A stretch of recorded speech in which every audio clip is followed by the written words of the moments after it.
মুহতারাম হাজরিন, কথাটা পরিষ্কার বুঝেন। তো আমরা যেই কথাটা বলতে পারি, শাইখুল হাদিস ইবনে শাইখুল হাদিস আল্লামা সাহেব গোটা বাংলাদেশের সমস্ত মুসলিম তৌহিদি জনতাকে নিয়ে ঐক্যবদ্ধ হয়ে 5 তারিখে আর কোটার আন্দোলন হয় নাই। 5 তারিখে সকল মুসলমান ঐক্যবদ্ধ হয়ে একটা স্লোগানে দিয়েছিল, হটাও জালেম, বাঁচাও মাজলুম, রক্ষা করো আলেম সমাজ। এই কথা বলে নারায়ে তাকবীর আল্লাহু আকবারের ধ্বনিতে 16-17 বছরের জালেম স্বৈরাচারকে মুসলমান এদেশ থেকে দিল্লি পর্যন্ত পাঠিয়ে দিয়েছে।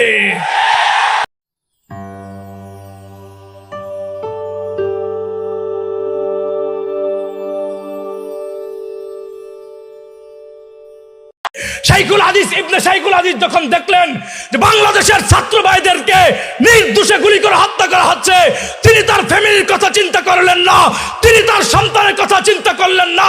তিনি পরিষ্কার বলে দিলেন, আমি আল্লাহর জন্য গোলামি করেছি, আল্লাহর জন্য জেলে গিয়েছিলাম, জেল থেকে বের হয়েছি বিদায় বড় গলায় কথা বলবো না, সেটা হতে পারে না।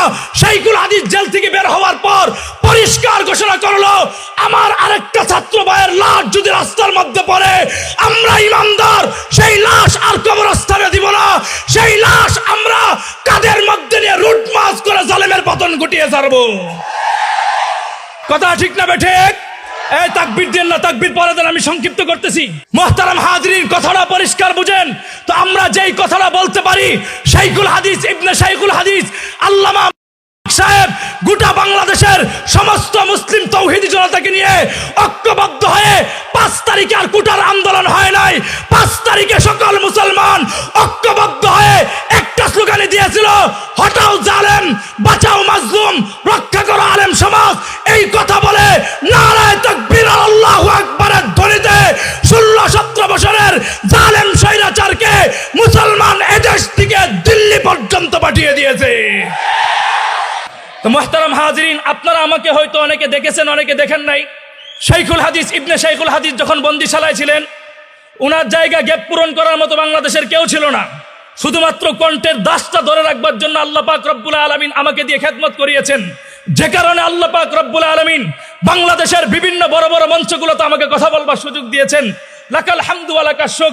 কিন্তু আপনাদের সামনে আমি এখন যেই বিষয়টা নিয়ে আলোচনা করতে চাই, আল্লাহ পাক রব্বুল আলামিন আজকে আপনারা যেই মানুষগুলোকে দাওয়াত দিয়েছেন, গত বছরের পরিস্থিতিও আমরা দেখেছি। খালেদ সাইফুল্লাহ আইয়ুবী সাহেব যখন স্টেজে উঠবে, তখনও প্রশাসনের পক্ষ থেকে বাধা এসেছিল। কিন্তু আজকে আপনারা যতগুলো মেহমান এখানে দাওয়াত দিয়েছেন, শাইখুল হাদিস ইবনে শাইখুল হাদিস কিছুক্ষণের মধ্যেই তিনি স্টেজে আগমন করবেন। কিন্তু কথা হচ্ছে, এই মেহমানগুলোকে যদি আপনারা 5 তারিখের আগস্টে দাওয়াত দিতেন, নিশ্চিত এই মাদ্রাসার কমিটি এবং এলাকাবাসী যারা আছে, ওনাদের পায়জামাগুলো দিনে 12 বার গরম হয়ে যেত এবং থানাতে গিয়ে তরবার হাজিরা দেওয়া লাগতো। কথা ঠিক না বেঠিক? কিন্তু আল্লাহ পাক রব্বুল আলামিন গোটা এই বাংলাদেশটাকে শহীদ আবু সাঈদ আর মুগ্ধের রক্তের বিনিময়ে স্বাধীন করে বাংলাদেশের মধ্যে উন্মুক্ত ভাষায় কোরআন এবং হাদিসের কথা বলবার মতো সুযোগ দান করেছেন। এজন্য আমরা আল্লাহর কাছে শুকরিয়া আদায় করি। আল্লাহ পাক রব্বুল আলামিন যেন আমাদের ওই শহীদদের, যারা রক্ত দিয়ে আমাদেরকে স্বাধীন, আল্লাহ পাক রব্বুল আলামিন আমাদেরকে স্বাধীনতা দিয়েছে, এই স্বাধীনতাটা আমরা পেয়েছি, এখন উন্মুক্ত ভাষায় কথা বলতে পারতেছি। কিন্তু মুহতারাম হাজরিন, আমাদেরকে বুঝতে হবে আমরা এই স্বাধীনতা কেন পেয়েছিলাম। 1 নম্বর পয়েন্ট বুঝেন, ছাত্র ভাইয়েরা যখন তারা দাবি নিয়ে আন্দোলন করতেছিল, ওরা কিন্তু আমাদের নবীজির খতমে নবুয়ত সংরক্ষণ করবার কোনো দাবি তারা মাঠের মধ্যে উঠায় নাই। ছাত্র ভাইয়েরা যখন ঢাকা শহরে আন্দোলন করতেছিল, ওরা আমার নবীর ইজ্জত রক্ষা করবার কোনো দাবি তারা আন্দোলনের মধ্যে করে নাই।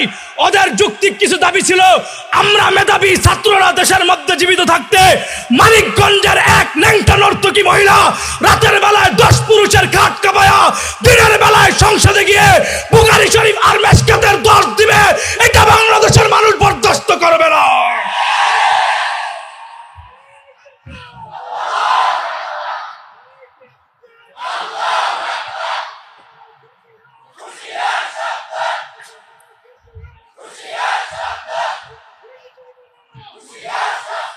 মুহতারাম হাজরিন, কথাটা পরিষ্কার বুঝেন। ছাত্র ভাইয়েরা যখন এই দাবি করলো, দাবির মধ্যে এটা ছিল, আমরা মেধাবী ছাত্ররা দেশের মধ্যে জীবিত থাকা অবস্থায় উত্তরবঙ্গ থেকে এক গণ্য মূর্খ মহিলা সংসদে এসে বাংলা রিডিং করতে পারবে না, এটা বাংলাদেশের জন্য হতে পারে না। ছাত্র ভাইয়েরা দাবি করতেছিল আমরা দেশের মধ্যে মেধাবী ছাত্র জীবিত থাকা অবস্থায় জামালপুর থেকে মূর্খ টাকলা মুরাদ দাঁড়িয়ে দাঁড়িয়ে ইসলাম বিদ্বেষী কথা বলবে, সেটাও বাংলাদেশের মানুষ বরদাস্ত করতে পারে না। ওদের যৌক্তিক দাবি ছিল আমরা মেধাবী ছাত্র দেশের মধ্যে থাকা অবস্থায় সংসদ থাকবে পবিত্র।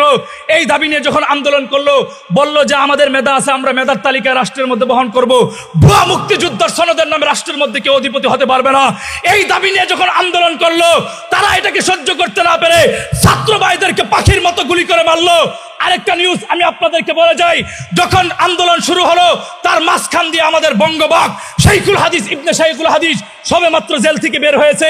বের হওয়ার পরে দেখেন 3 বছর পরে একটা মানুষের ফ্যামিলির সাথে কন্টাক্ট হইতে কিন্তু অনেক সময় লাগে। শাইখুল হাদিস ইবনে শাইখুল হাদিস যখন দেখলেন যে বাংলাদেশের ছাত্র ভাইদেরকে নির্দোষে গুলি করে হত্যা করা হচ্ছে, তিনি তার ফ্যামিলির কথা চিন্তা করলেন না, তিনি তার সন্তানের কথা চিন্তা করলেন না। তিনি পরিষ্কার বলে দিলেন আমি আল্লাহর জন্য গোলামি করেছি, আল্লাহর জন্য জেলে গিয়েছিলাম, জেল থেকে বের হয়েছি বিদায় বড় গলায় কথা বলবো না, সেটা হতে পারে না। শাইখুল হাদিস জেল থেকে বের হওয়ার পর পরিষ্কার ঘোষণা করলো আমার আরেকটা ছাত্র ভাইয়ের লাশ যদি রাস্তার মধ্যে পড়ে, আমরা ইমানদার সেই লাশ আর কবরস্থানে দিব না, সেই লাশ আমরা কাদের মধ্যে নিয়ে রুট মাস করে জালেমের পতন ঘটিয়ে ছাড়বো। কথা ঠিক না বেঠে? এই তাকবীর দেন না, তাকবীর পরে দেন, আমি সংক্ষিপ্ত করতেছি।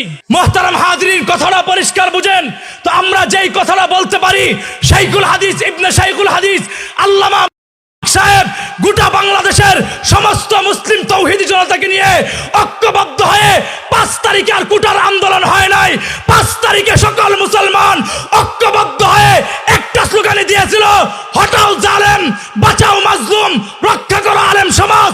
এই কথা বলে নারায়ে তাকবীর আল্লাহু আকবারের ধ্বনিতে 16-17 বছরের জালেম স্বৈরাচারকে মুসলমান এদেশ থেকে দিল্লি পর্যন্ত পাঠিয়ে দিয়েছে। জাযাকুমুল্লাহ শুকরান। এত বড় মেহমান বসে এখানে কথা বলার যোগ্যতা আমার নেই। যদি আমি হযরতের কাছে আবার কোনোদিন আসি কথা হবে।